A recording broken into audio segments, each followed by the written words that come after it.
Hello and welcome to r/Prorevenge. Have a story of someone you or you know getting back at someone with pro-revenge after being wronged? Post it here. From Metallic Can't Die 2. This happened a few years ago. My neighbour started parking on the street behind my car, like literally inches, for no apparent reason. My neighbour has a driveway, empty, and also live 2 houses down the street. I don't have a driveway, so on-street parking is a must for me. So after a few weeks I asked if it was necessary to park so close when there was literally no cars on the street for over a quarter of a mile. He said, no, but there's no law against it, with a big crap-eating grin on his face. A few weeks pass by and my car gets hit because someone thought there was enough room to clear as his truck blocked a view of my car entirely. I see this happen, but unfortunately can't get a model or license plate number. I find my neighbour's email address because I really didn't feel like talking to him, and asked him again if he could just park further down the road, closer to his house. He replied, nope, suck on it. Okay, I had lived here for quite a long time and never had any issues with him or any other neighbour. I keep to myself, never make noise, don't even have any noisy pets or parties, etc. His truck has his business name on it. Google it. Find out it's his own business. Lots of Yelp reviews, BBB rating, etc. All of these links point to his website. I go to check out his website, it doesn't load up. I head over to Whois and see that the domain isn't registered. I snag it. Before I think of what to do with it, I google the owner's name and find out he's been convicted of murdering a child 28 years ago. I find a handful of links that details his story rather explicitly. I copy and paste all those links into an email to him, a throwaway account so he can't just reply to me as I deleted it afterwards. Said something like, well, if you want to be a jerk for no reason, I just bought your business domain. Here's all the links I plan on posting it. I don't have to list your business name because all of your business listings across the internet have this URL pointing to it. Keep parking like a jerk. Yes, it's legal, but you are willfully doing this just to annoy me. I legally bought your domain and can legally link these articles. Park behind me again and I'll launch it. Within an hour, his truck was moved into his driveway.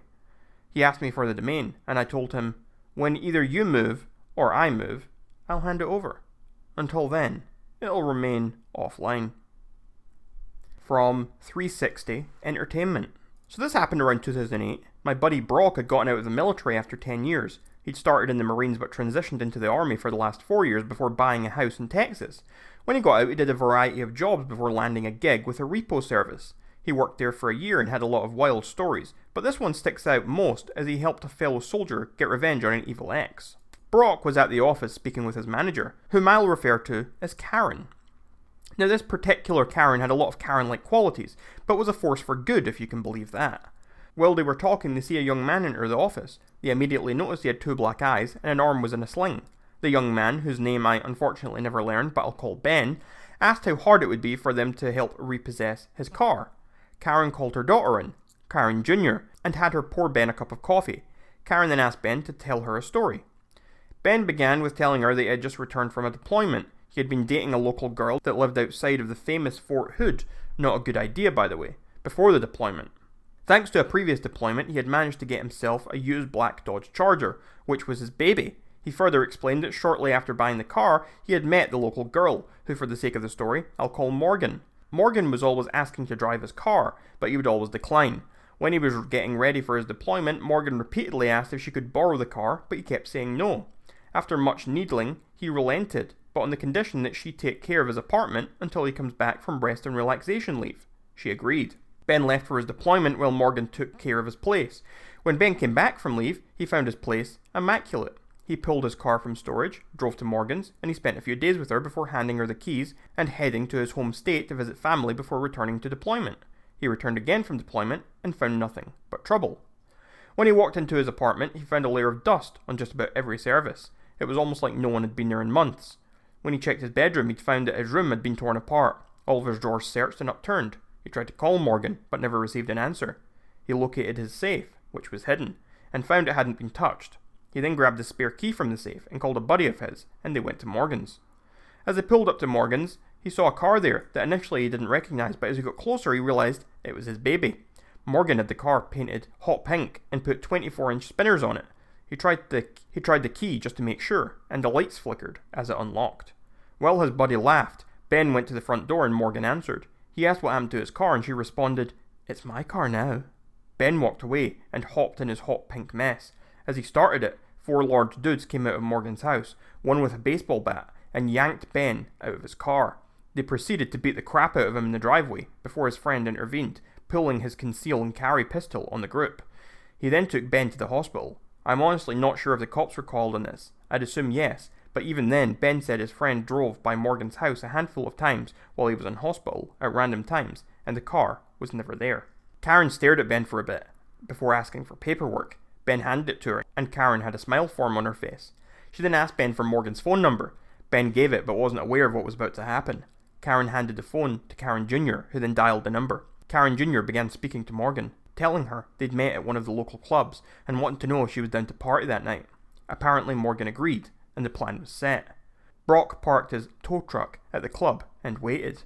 Sure enough, Morgan showed up with the pink monster, parked it, and went inside with some girlfriends. Brock gave them 5 minutes before he stealthily drove up to the car and hooked it up.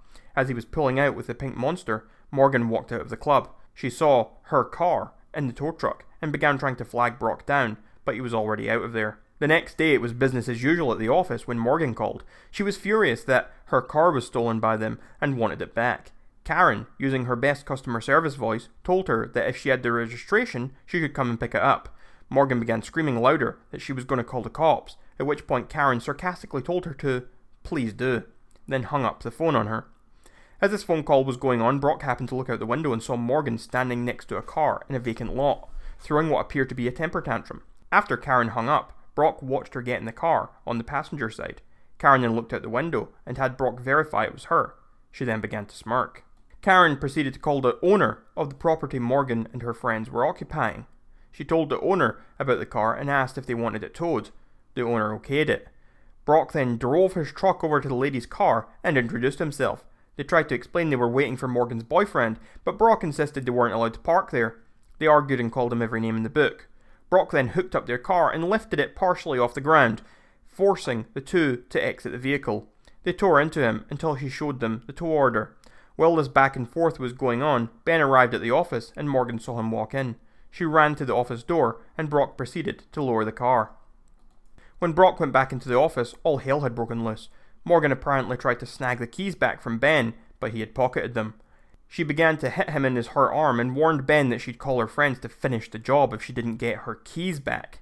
Karen Jr. had already called the cops at this point, and Brock got in between Ben and Morgan, even telling Morgan to try hitting him to find out what would happen.